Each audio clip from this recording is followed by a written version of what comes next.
საერთოდ ბატონ შალვა პაპუაშვილს როგორ ჩანს რაღაც ძიმე ტრამა მოყვება გერმანიაში მისი სწავლისა და გერმანულ ორგანიზაციებში მუშაობის შედეგად, მაგრამ პაპუაშვილს რო თავი დავანებოთ ის რაც ხდებოდა თბილისის ქუჩებში ახლა როგორ შეაფასეთ პოლიტიკური შეფასება რა იქნება იმისა, რისი მომსწრე და ბევრი მონაწილე გახდა. ამ ეგრეთ წოდებულ პარლამენტის თავმჯდომარეს ყოველად სამარცხვინო ადამიანს აქვს განსაზღვრული როლი აშკარად ქართულ ოცნებაში, რაც არის უცხოელი ჩვენი პარტნიორების, საელჩოების და არასამთავრობო ორგანიზაციების Facebook სტალკერი. აი სტალკერი რო აგიხსნათ უფროსი თაობის წარმომადგენლებს, არის ადამიანი, რომელიც როგორც წესი უარყოფითი კონოტაციით ადამიანების სოციალურ ქსელებს უზის, აი 14 წლის ესა რა ქვია, Facebook სტალკერი ყავს დასმული ბიძინა ივანიშვილს პარლამენტის თავმჯდომარედ. აი ეს კაც სამარცხვინო, მეტი საქმე არ აქვს, ვინ დათაგა ვინვის იცნობს, ვინვისგან სახლი იქირავა, ამით არის დაკავებული ჭორბიუროს უცხოური ფილიალის ხელმძღვანელი არის, რომლის ერთადერთი ფუნქციაც არის NGO-შნიკების Facebook გვერდებზე ქექვა. აი ეს არის, რასაც აკეთებს ეს ყოველადაც შირაქის ველზე გაჭრილი სამარცხვინო პირი. კაციც არ არის, იმიტომ რომ არ ვიცი გერმანიაში შეიძლება ისინი არიან მომსწრენი რაღაცის ამ იმისი ქართველობის წართმევის და გათხოვების, არ ვიცი ამ ხალხს რატო არიან ესე შეპყრობილები ამ იდეით მე ვერ ვადგენ. იმიტომ რომ ირაკლი კობახიძე იყო რამდენიმე დღის წინაც გამოსული და მე გიცავთ გათხოვებისგანო და ხა არ ვიცი ჩემო ძვირფასო თანამოქალაქეებო ან თქვენი ოჯახი თუ არის შალვა რამიშვილის დასაცავი ჯობია ეგეთი ოჯახი ისედაც დაანგრიოთ შალვა რამიშვილის დასაცავი თუა და ირაკლი კობახიძის დასაცავი თუ არის თქვენი კაცობა მაშინ კაცები არ ახართ აი ვინც ამას თulit და ვინც ამას შეურაცხყოფად არიღებთ რომ ირაკლი კობახიძე ყოფილა ჩვენი კაცობის გუშაგი და რა ვიცი ხა თვითონ კაცი არ არის და მაგრამ მისი კაცობა უნდა დაიცვას. რაც შეეხება დღეს რაც ხნეს. ხო, აი დღევანდელ დღესთან დაკავშირებით მინდა კითხო და მოდი კითხვაც დავაზუსტოთ კიდევ უფრო მეტად, გარდა მოხდარი შეფასებებისა. ბევრს გაუჩნდა ეს კითხვა, როდესაც ქალაქის ცენტრში უწყვეტად იმართება აქციები, დღეს თუ არ ვშტები უკვე 295 დღეა უწყვეტი აქციების, რაღა მაინცსა და მაინც მელიქიშვილის გამზირზე, ეს მარშრუტი საზოგადოებრივი მაუწყებლის ყოფილი შენობიდან მომავალი აქციის გასაგებია, რომ გარკვეული პროვოკაციული ხასიათი ჰქონდა. ჩემი პასუხი არის ესეთი, რომ თუკი მართველი ძალა ვერ ახერხებს და არ ხსნის საარჩევნო ოფისს ცენტრში თბილისში. ესე იგი აღარ მართავს საქართველოს. ის წინასწარ აღიარებს, რომ აღარ მართავს ქალაქს, აღარ მართავს საქართველოს. ანუ მათ არ ქონდათ გამოსავალი, რომ არ გაეხსნათ. არჩიეს. ან ყოველთვის ხსნიდნენ იმ ადგილას, აი იმ მიდამოებში. და არა მარტო რუსთაველძეც ხსნიდნენ, ყოფილი იუსტიციის სამინისტროს პირველ სართულზე და ასე შემდეგ, მაგრამ ახლა გახსნეს მაინც იქ რატომ? იმიტომ რომ ცუდსა და უარეს შორის ჰქონდათ არჩევანი, აირჩიეს ამ შემთხვევაში ცუდი, ოღონდ და ახლა ამ ცუდის დამაგრება სტილობენ, ხო? აი პოლიცია რატო გაწიეს, ეს ხალხი რატო გამოიყვანეს და რატო აჩხუბეს და აცემინეს, ვერაცემინეს, უკანაც სამაგიეროდ მიიღეს, რომ აი ეს ტერიტორია დაიმაგრონ. ეს არის აი ძალა აღმართ ხნავს უნდა ჩანდეს და ძალა ჩვენს მხარეს არის თითქოს. ეს არის ხელსახვად. მაგრამ რა მიიღეს შედეგად?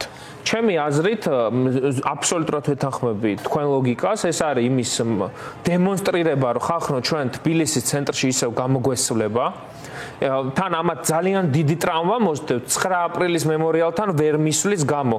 იქ აი ეს დღევანდელი ტიტუშკების ნაწილი მაშინაც ყავდათ მოყრილი და ვერ მოვიდნენ და ეს ხელისუფლებისთვის, მით უმეტეს ავტოკრატული ხელისუფლებისთვის, რომელმაც უკან დახევა თუ აჩვენა თავისივე ამომრჩეველი ეშლება, ახლა კახი კალაძეს რო ეს რაღაცა როკოკო სტილში გამოწყობილი ოფისი რო არ გაეხსნა, გოიმია თავიდან ბოლომდე მართლა ყველაფერია ის ოფისი საარჩევნო შტაბის გარდა. აი გახსნა ვინც ნახეთ ეს ისინი ძვირფასი ისინი რომ მივიდნენ 1000 ლარიანი მომღერლები და მოცეკვავეები რო არ დამთავრდა ამ ქვეყანაში. აი ისინი რომ გამოაწყო იქ ისა რა ქვია ამ ძვირფას რაღაცა ჭაღებთან.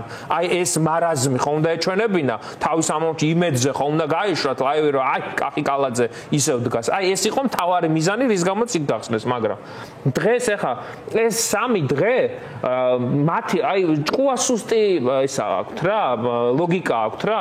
იმის გამო რომ საკუთარ ამომრჩევლს არ გონებოდა რომ იქ მარშით რომ მოდის 100 კაცი თუ 200 კაცი ქართული ოცნების ეს ტიტანური ხელისუფლება შემალულია ოფისში, ამიტომ დღეს უჭყვიანესი აზრი დაებადათ რომ მოდი ტიტუშკები გამოვიყვანოთ და რომ მოგვადგება ეს მარში დაუპირისპირდეთ ფიზიკურად და კასტეტებით ვზემოთ. ჯერ რა კაცები ხართ?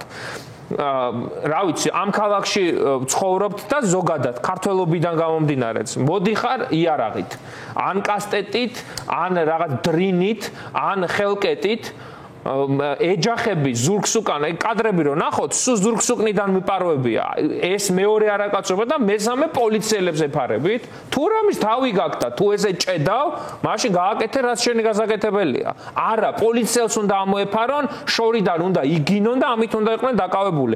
პაპუასების დონეზე არიან. კი ყავთ პაპუასი, პარლამენტის თავმჯდომარე გარეგნულადაც და აი პაპუას იმის აბსოლუტურად ლოგიკური გაგრძელება. ეს არის ახალგაზრდული? მე ამიტომ ვარ ძალიან ფრთხილი ხოლმე ჩემს შეფასებებში, რომ ახალი თაობა, ძველი თაობა, მე არ ვუყურებ ასაკს, ვინ იბრძვის ამ ქვეყნის თავისუფლებისთვის. ეს აი ახლა ამათ რო ახალგაზრდული ყავთ, ამათ ან ევროპა უნდათ, ან ქართველები არიან, ან კაცები არიან.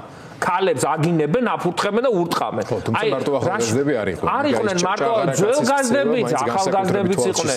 ამიტომ უყურებ რა, რომ ქართულ ოცნებას აი ვინც კი ყავს მეტადონის პროგრამით მიბმული, აი ბოდიში ამ სიტყვებისთვის, მაგრამ პირში ამ მეტადონ ჩაგუბებული ხალხი გამოგვიყარა ახლა მელიქიშვილის გამზირზე. და მისი პარტაქტივა ახალგაზრდობა, რომელსაც მარიხუანას აწევინებენ, ღამე იმას რა ქვია, ნარუშილოკი დადიან და რაღაცა რბოლებს აწყობენ თბილისის ქუჩებში, არაძინებენ მთელ ქალაქს და იმის იარაღით მოძრაობენ. აი ამაში გაცვლილი ხალხი გამოდის და ასევე ამას ხაზს გაუსვა. ძალიან ბევრი ადამიანი ქართული ოცნების ახალგაზრდულში ყავთ დაშანტაჟებული ეგრეთ წოდებულ კოლ-ცენტრებში მუშაობით, რომ იცოდეს ჩვენმა საზოგადოება, რომ ვინც აი ამაში ფეხი და ძალიან ბევრი ახალგაზრდა ჩაიტრიეს ამაში.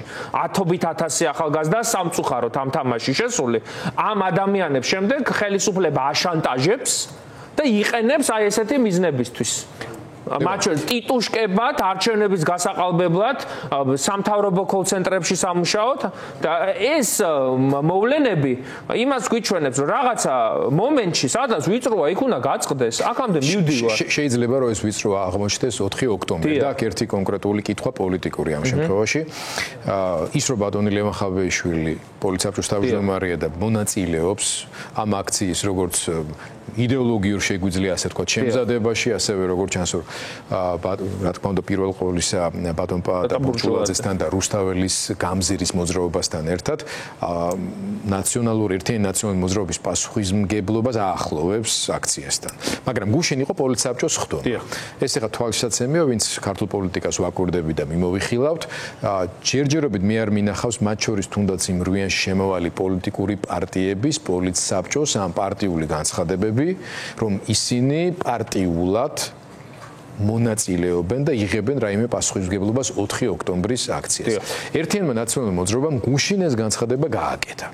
მინდა თქვენგან გავიგო, ჯერ ერთი როგორ წარიმართა ეს ხდომა, რა დოზით მონაწილეობს ამ სამზადისში ერთიანი ნაციონალური მოძრაობა და როგორი არის თქვენი მოლოდინი ამ დღესთან მიმართებით. ნახეთ, ჩვენ ერთსულოვანი პოზიცია გვქონდა 4 ოქტომბრის აი ამ უმნიშვნელოვანეს მანიფესტაციაში მონაწილეობასთან დაკავშირებით განსხვავებული აზრი არ ყოფილა და ერთხმად პოლიცსაბჭომ ამ გადაწყვეტილებას დაუჭირა მხარი, მაგრამ აქვე უნდა აღვნიშნოთ, რომ ამ პროტესტის და ზოგადად 4 ოქტომბრის მთავარი ხიბლი არის მისი სახალხოობა და არაპარტიულობა.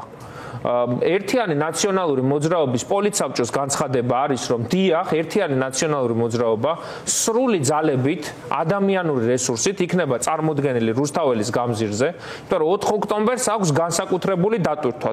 პირველ რიგში ბიძინა ივანიშვილის მხარისთვის რო ავიღოთ, ეს არის ცდელობა ვითარების ნორმალიზაციის, ეს არის ცდელობა რაღაცა ლეგიტიმაციის მიღების, ეს არის უცხოეთისთვის იმის ჩვენებით, რომ აი ნუ ვლაგდებით რა, გვაცადეთ.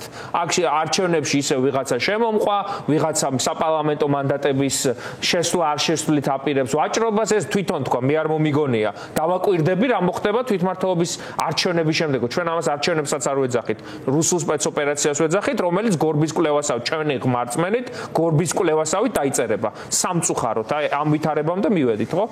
ეს არის ივანიშვილისთვის განსაკუთრებული მნიშვნელობის თარიღი, რომ როგორც დემოკრატიულ სამყაროს აჩვენოს, რომ აქ რაღაცა სტაბილურობა აქვს, ისე უფრო მეტად ავტოკრატულ სახელმწიფოებს, აი ჩინეთს, ირანს, რომ ბიჭებო, მე მიჭირავს რა ეს ქვეყანა რა, რადიკალური ოპოზიციაც ყავს, ისეთი ოპოზიციაც ყავს, შედეგებს წერ, ყურებზე ხალხს არ მაჭრიან და აქ ეხლა უნდა გადავწყვიტოთ, ერთი ამ კაც რა უნდა და თავის დაბადების დღის მოწყობა და კახი კალაძე და ისინი რა ლურჯი ბუშტები და მეორე მხარეს არის ჩვენ რა გვინდა და ჩვენ გვინდა ის რომ ეს ქვეყანა გვეკუთვნის ჩვენ, რომ უნდა გამოვიდეთ ასობით ათასი ქუჩაში, აი ეს პირველ რიგში ეს სპეცოპერაცია უნდა ჩაიშალოს იქ გამოსვლით და ნულოვანი შანსი უნდა კონდეს თუნდაც ლეგიტიმაციაზე ან ნორმალიზაციაზე საუბრის. როგორც მინიმუმ ზეიმი არ უნდა. და ასევე ზეიმი არ უნდა, ეს არის მინიმუმ პროგრამა მინიმუმი და მე იზრდება.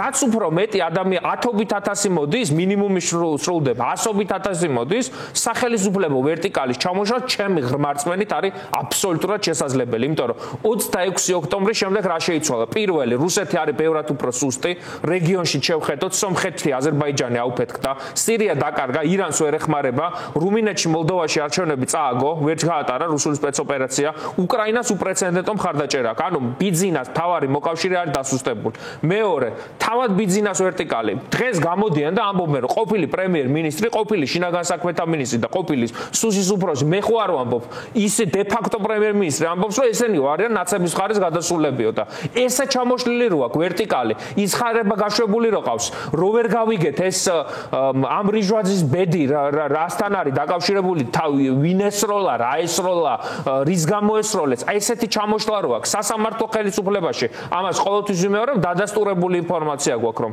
სასამართლო კლანში არის ძალიან სერიოზული დაპირისპირება და ამის გამო სასამართლო კლანი ერიდება ძალიან მაღალი სანქციების გამოყენებას და ეგრეთ წოდებული ნარკოტიკის ჩადების საქმეებზე ვინც იყვნენ, ის ხალხი ამიტომ გამოუშვეს. იმათ მაგ ზუსტად იციან, ისინი კარგ ცხოვრებას მიჩვეული ხალხი არიან, ერთ ხელისუფლებიდან მეორეში პორტირდებიან და ეხა მესამეში უნდათ გადასვლა და ხა რო დასანქცირდება და კაც სამუდამოს რომ იცემს, იმას არაფერი არ ეშველება და ეს 2 წელიწად ნახევარი 2 და 6. მე ასევე რაც თავარია, ამ ბრძოლაში გამოიკვეთა სახალხო ოპოზიციის სტატუსის მქონე ადამიანები და სახალხო ოპოზიციონერები, ძალიან ბევრი ახალი აქტივისტი გამოჩნდა, ძალიან ბევრი საზოგადოებრივი სახე, მათ შორის ახლა აი ამ ბრიფინგზე ვინც იდგა 4 ოქტომბრის საორგანიზაციო საკითხზე პაატა ბურჭუაძესთან ერთად. ის ადამიანები ახლა წინა საარჩევნო პირდაპირ უთქვი, რომ ერიდებოდნენ პოლიტიკურ პროცესში ჩართვას, ღიად მხარდაჭერის გამოხატვას და ახლა ხალხი გამოდის და ამბობს, რომ დიახ, ხელისუფლება უნდა ჩამოიშალოს, დიახ, ბიძინა ივანიშვილი უნდა დასრულდეს და აქ ახლა იმაზე დავა 4-ში დასრულდება თუ არა, ადამიანებს მეც მაქვს ის რწმენა, რომ თუ 100-ობით ათასი ადამიანი გამოვალთ და შვიდობიანად ხაზგასმით, იმიტომ რომ აქ რაღაც პროვოკაციების სუნი მცემს მე ქართული ოცნებიდან. შვიდობიანად, რა ვიცი, ვისაც შვილი ყავს, შვილით მოდის, ვისაც შვილი ყავს, შვილით მოდის, აბსოლუტურად შვიდობიანად შესაძლებელია ივანიშვილის ხელისუფლებისთვის გამოუსწორებელი ზიანის მიყენება. 4-ში ჩამოიშლება, საღამოს თქვენთან მოვალთ, ერთად ვიზეიმებთ. მე მოვიტან იმათ, ჩვენ რა ჭუღინოს და დავლიოთ. არ ჩამოიშლება 4-ში და 5-ში ჩამოიშლება 6-ში, 7-ში თუ 8-ში, მაინც ვიზეიმებთ ამ გამარჯვებას. თავარი არის, რომ ამ შემოდგომას ვერ გადაცდება ივანიშვილი. ეს არის ჩვენი თვითმიზანი, იმიტომ რომ ამ კაცმა ხელისუფლება თუ შეინარჩუნა, ამ ტელევიზიასაც ჩააქრობენ და ბევრ ჩვენთან ამებრძოლს ქვეყანაში აღარ დაიდგომება. ამიტომ ან ჩვენმა უნდა აჯობოს, ან იმაცა. ლევან სანიკიძე, მადლობა. ლევან, რთველი როდის იწყება რაჭაში? სექტემბრის ბოლოს. ნორმალური ქვეყანა და სიტუაცია რო იყოს, ახლა სწორედ ამ რთველში სტუმრობას უნდა ვგეგმოთ და სიამოვნებით. მე 3 წელია ვერ მივდივარ რთველზე. მაგრამ მოვა მაგის დრო.